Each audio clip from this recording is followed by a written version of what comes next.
Why don't you take us back, if you could, to when you first got the call from Sam and you first had a chance to look at the books, because I think a lot of people are still trying to understand exactly what happened here. How much of this was about commingling? How much of this was about terrible marking of the books?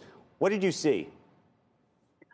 Yeah, I think I got a call from Sam 48 hours after I made the tweet, and then he wanted to talk. So at the beginning, I thought he would just wanted to, do a buyout on, do an OTC deal to buy out the FTT tokens we had.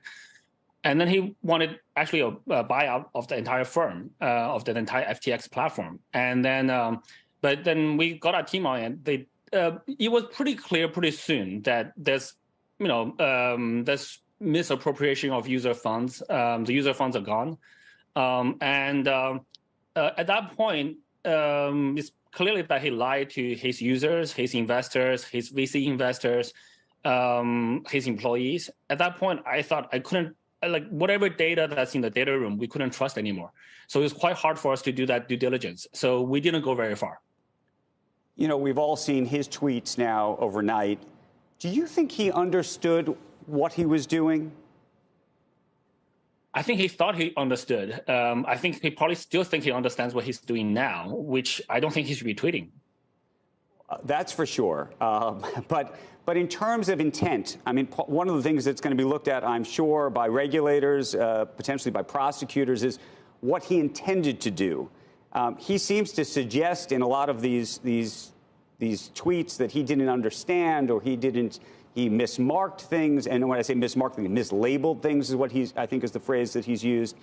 And yet, when you looked under the books, clearly it appears that he was demonstrably commingling funds, using the funds to leverage himself up and the like. Yeah, I think, look, I didn't do the due diligence myself, but I think it will be very, very clear that Sam knows that he was using the user funds to do trading for Alameda, and he has been probably doing this for quite a while that nobody else knew until very recently. Well, a small number of people in FTX probably knew, but most of the other normal employees probably did not know. I think that's probably the most likely situation.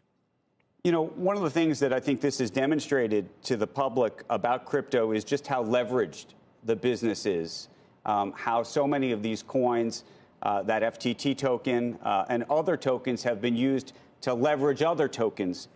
How concerned are you about that? And how much leverage is in the Binance system, if you will?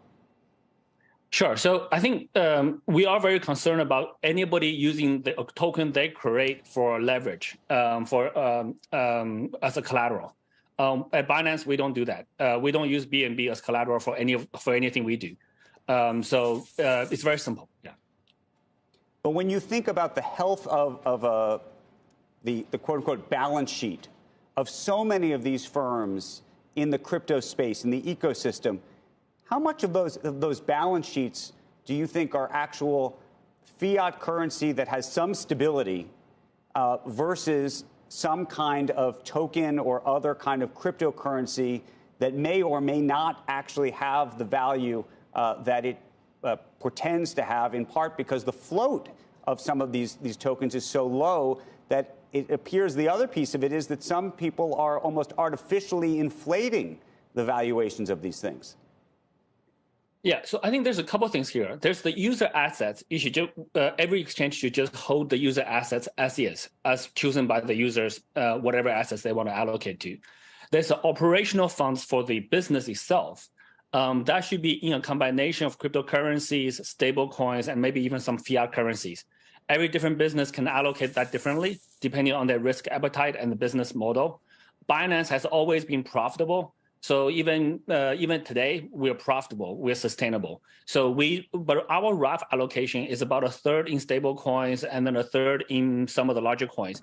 And also, we keep the BNB coin that we hold very separately in our accounting. And this has been in our financial reports even from very early days. So we always keep the BNB separate in terms of accounting for the cash flows we have. We do believe that many other platforms may include this as their cash reserves, which is and when they present to potential investors, et cetera, that may be somewhat risky or misleading. So we don't do that. We have records of our financial statements from very early days. We have always kept B and B separate.